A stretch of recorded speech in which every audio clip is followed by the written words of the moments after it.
It's springtime, beautiful weather outside, people are thinking about selling their properties, so we're going to be speaking about some tips, hints, what should people be doing if they want to sell the house this time of year. Residential properties, what are we doing? Are we staging? How would we? Yeah, I think we've been saying to people the last couple of weeks that the best time is probably March, going into April. Lots of snowdrops out and daffodils, so that's a great sign that spring is here. So I think getting out into your garden, if you have one, and getting the power washer out, getting the lawnmower out, de-weeding your garden would be the first place. The curb appeal for me becomes really, really important. So now we've got a bit of sunshine on there, let's make sure it looks its best. Internally, have that winter declutter, get rid of all those things, use your garages and your sheds and your lofts, all those bits and pieces that you probably had hanging around from the winter months. Get those put away. So what about for commercial properties? I guess that depends what end of the market you are at, really. The sort of the lower end of the market is probably more emotional driven, and therefore is more similar to your residential marketing, whereby presentation is everything. A little shop unit in the middle of York is a little letting or a sale or something. It's probably a first commercial buyer or a first tenant potentially, so they're probably more used to the residential market. So first impressions are still really important, making sure you've effectively white box, as we call it. So it's just a clean, empty unit for someone to take on. Going to the other end of the market where you're probably looking at experienced buyers, they can probably look past a lot of those defects, should we call them, and look at it more as from a business transaction. So it's still important to make sure that if everything photographs well, it's clean, it's tidy, especially if it's vacant.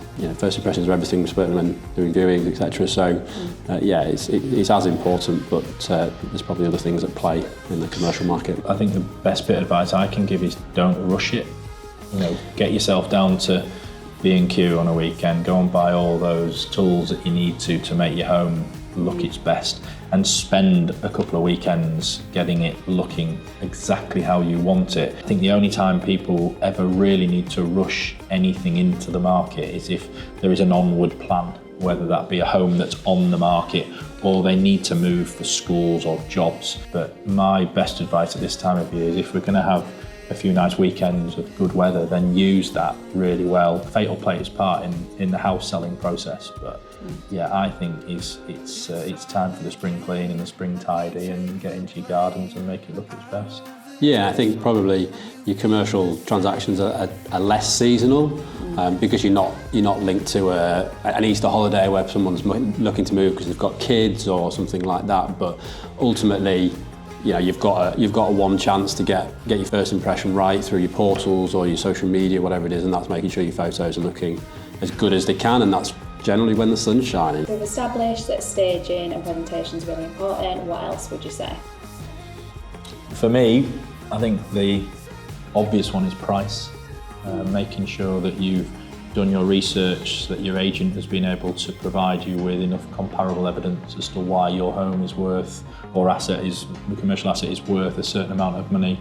And I say this to vendors all the time, try and take your property owner hat off and put your property purchasing hat on, which is hard at times when the emotion's involved, but why would somebody give you X price for your home? Think of it that way, and if that's slightly more or slightly less than the last one that's sold, be really honest with yourself. So I think price for me, looking at where it's going to sit within the property portals, I think all agents now know that the price brackets that the likes of Rightmove and On the Market provide to us are really key in terms of getting eyes on, and the most amount of eyes on your home, that comes back again to price. And I think we have definitely seen over the last few years in the region that we work that getting your price absolutely spot on has actually ended up in people achieving prices higher than they probably thought they might in the first place. Yeah, I think from a commercial perspective, just reiterate exactly the same really. As I said slightly earlier, one of the it's a business decision, is a commercial transaction generally, it's not emotional, so the numbers have got to stack up, the price has got to be right. If you get your pricing wrong, you're on a back foot from day one. So you've mentioned 2 of the P's so far, what is the third? The third one for me is promotion marketing. That is, after price, definitely the most important thing. We've got to make sure that we are covering as many bases as we possibly can. I guess all 3 of them tie in together.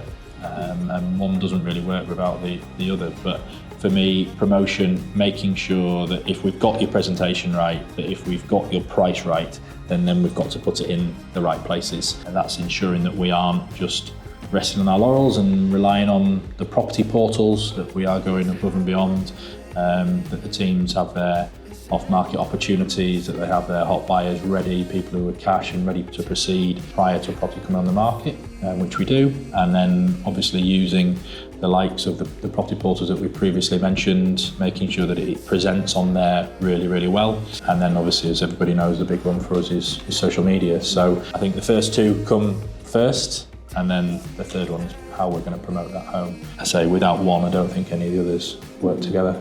Yeah, again, from a commercial perspective, those points all stand in the commercial market. I guess there's probably a little bit more sort of network driven in the commercial market. You get, frequent buyers or, repeat buyers, if they're investors or multiple assets, so you're relying on your agent to have a good network in the area that you're trying to sell, to make sure that they can tap into that audience. Just on that, I had a call this morning waiting for an appointment I was about to go into from one of your counterparts in another commercial division, looking at a property that we've got on the market.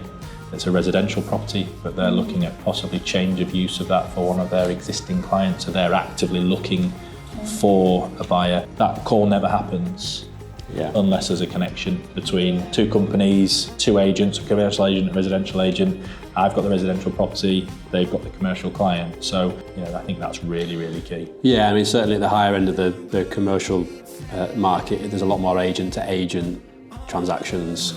Big corporates will have an agent acting on their behalf. So having those connections across the industry is really important. So if anybody's looking to sell their property at the moment, where would you recommend they start? Give us a call. Or drop us a message, whether it's commercial or residential. Really happy to come out and see you, have a cup of tea, cup of coffee, and go around your home or your premises with a fine-tooth comb and write lists, to-do lists, to make sure that if we're going to be presenting the property for you, we present it to its best. First thing would be contact us. We'll come out and spend an hour or so with you. Obviously run through some values as well. But use us to pick on the property and make sure that we get it looking its absolute best.